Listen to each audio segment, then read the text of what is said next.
Okay, so today I'm delighted to introduce a distinguished member of my Argentum homeopathic community, Josephine Zappia. Now, Josephine has been a dedicated homeopath since 2005, but she did not stop there. In 2020, she transformed her business into a virtual platform, Heal, as the founding director of Heal, which is healing energy and love. It's a great word. And she built it into an online destination for healing and alchemy, wellness products and services. And in doing so, she established herself as a brand ambassador for homeopathy. Now, in 2023, she published her first coffee table book on homeopathy titled Heal. And in the light of these accomplishments, I've invited her to share her inspiring journey, her vision, and the story behind her recent book publication. So, Josephine, welcome. Thank you so much for joining us. Thank you, Shilpa. I'm really honored to be here. So thank you for asking. No worries. So, for my members who haven't met you yet, tell us a bit about yourself, how you got interested in homeopathy and holistic healing right from the start. Yes, okay. So I grew up with conventional medicine, and in my mid to late 20s, I experienced a life-changing event, Mm-hmm. and nothing made sense anymore. So that led me to natural therapies. I went to natural therapies for support. And I went to Nature Care College where I poked my head around there a bit to see what was going on. And I ended up settling to study homeopathy.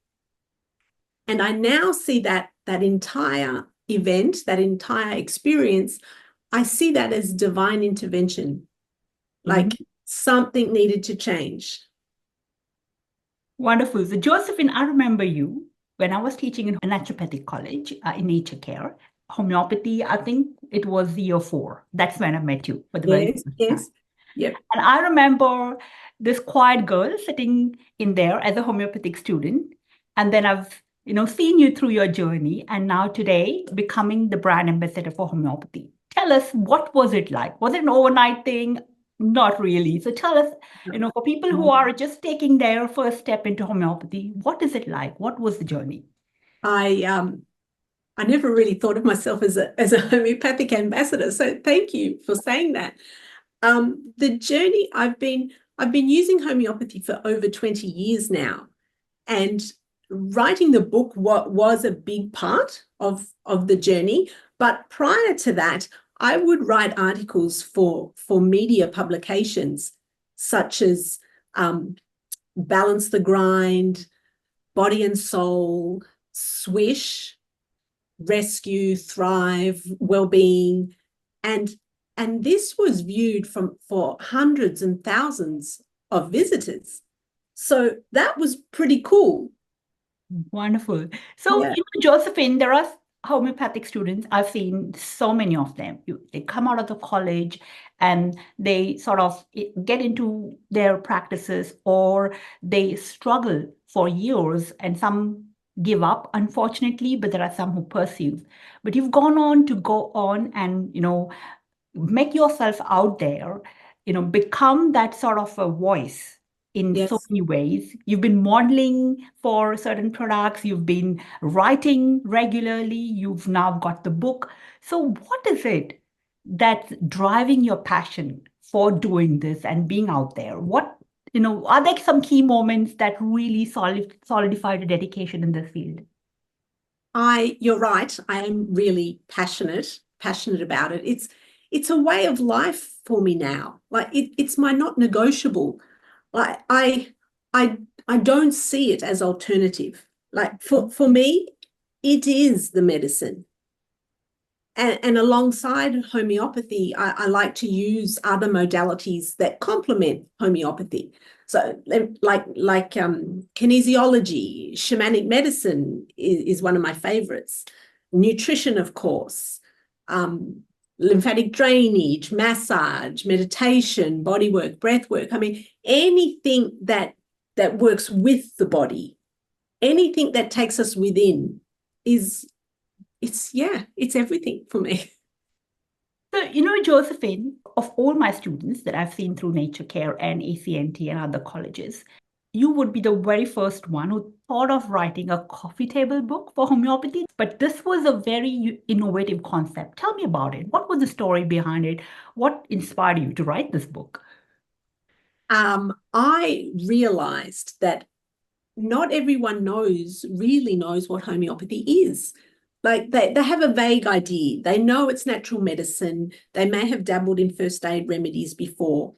But for me, to truly understand the depth and profoundness of this healthcare modality is something very different. Mm-hmm. And I wanted to share that. So could And you share some main themes or message that, your readers who pick up that book from a cafe, say, will take away from your book? What do you intend? I intend for them to understand that there is another way that perhaps they hadn't thought of. Mm-hmm. Yeah.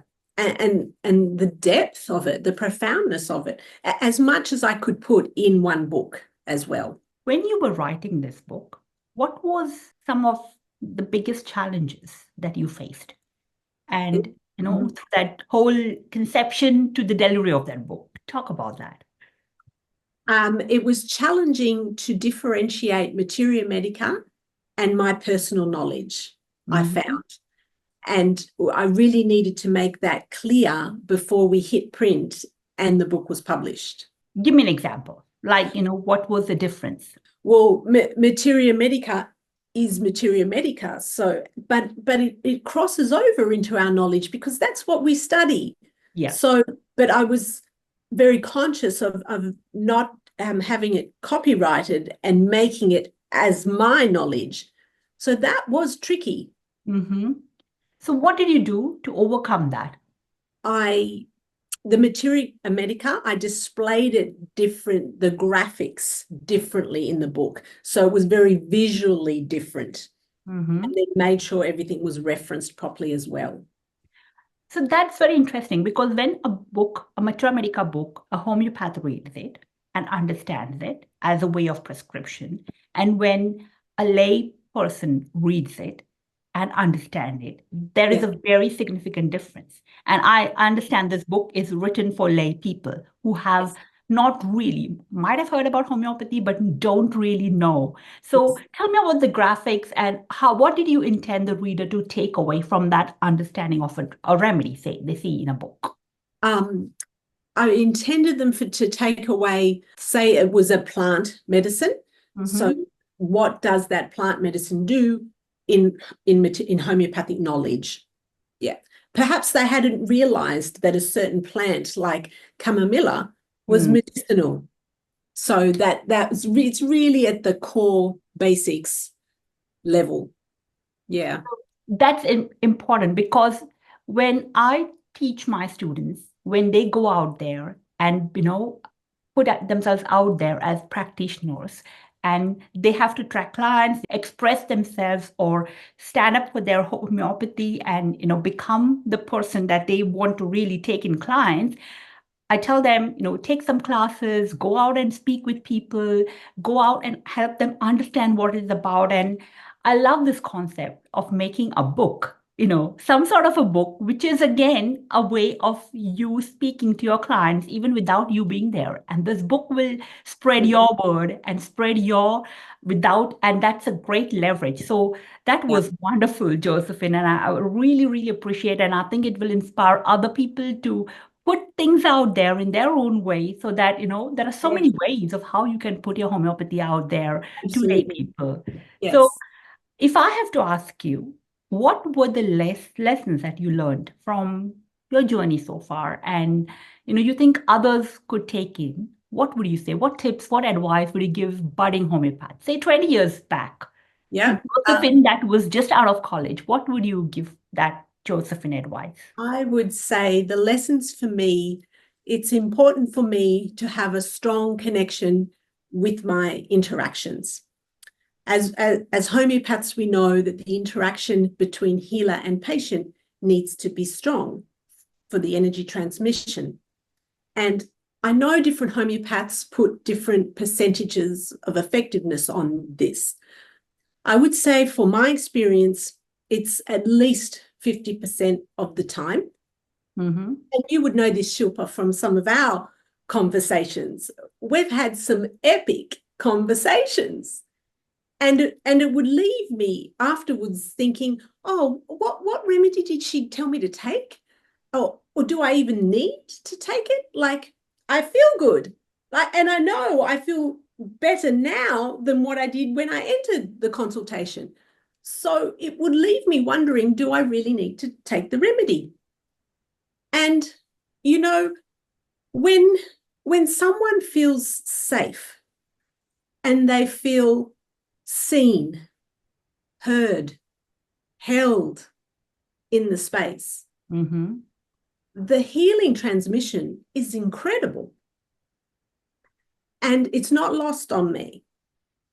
And so it was really important for me to bring that energy into the book and into every interaction that I have, not just in homeopathy. So that was a big lesson. Yeah.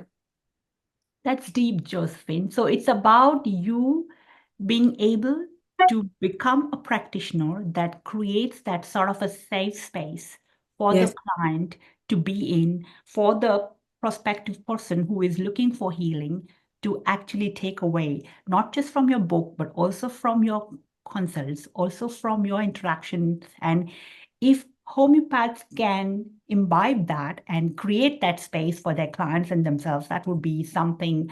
That's Yes. what you've learned. It's not just about the remedy, right? Yeah, It's something so much more. It's that's your right. presence that creates that field around that. And your sessions and your books and your products and whatever you do in homeopathy has Yeah. to be part of that space. Thank Yes. you so much. So, any final thoughts or message you like to share with the audience? I would say anyone that's wanting some advice, my advice would be to just keep going, keep showing up. Just put one foot in front of the other. You don't need to see the whole staircase. You just need to take that one step, and then the next step will show itself. It will open up when it's time. Wonderful, Josephine. So, how can people get your book? Where can they reach out to your It's site? on my it's on my website. I can share the link with you. It's also on Amazon as well, and it's on Booktopia and any of the major bookstores. But I think you're really going to get my energy when you go to my website. Wonderful. So I'll put a link for people who are Thank interested just below this video, and you can reach out and share this book, share the love, share the homeopathic journey with your clients and with your friends, and spread the word. And I think this is the best we can do for homeopathy. Let people make that choice, and Absolutely. that Yeah. is the whole idea here. So thank you so much, Josephine. It was a pleasure knowing you. Wonderful. A pleasure to just see how you take those steps. I've known you for now 20 years or Yeah. something. Yeah. And I can see that quiet, shy girl at the back of my class. And today I can see, how each step led to the next and never giving up. And that's Yes. what I've learned from her. And just putting one step in front of the other, taking those baby steps, I keep on saying, and you'll get there. At the end, you have those dreams, have the intention, keep taking those steps, and your journey could be very different from hers. But as homeopaths, we each have our own talents and our own passions and our own unique way of getting there. Thank you Yes, we very much. do. Yeah. Thank you, Shilpa. Yeah. Nice to see you. Very much. Bye for now. Okay. Bye.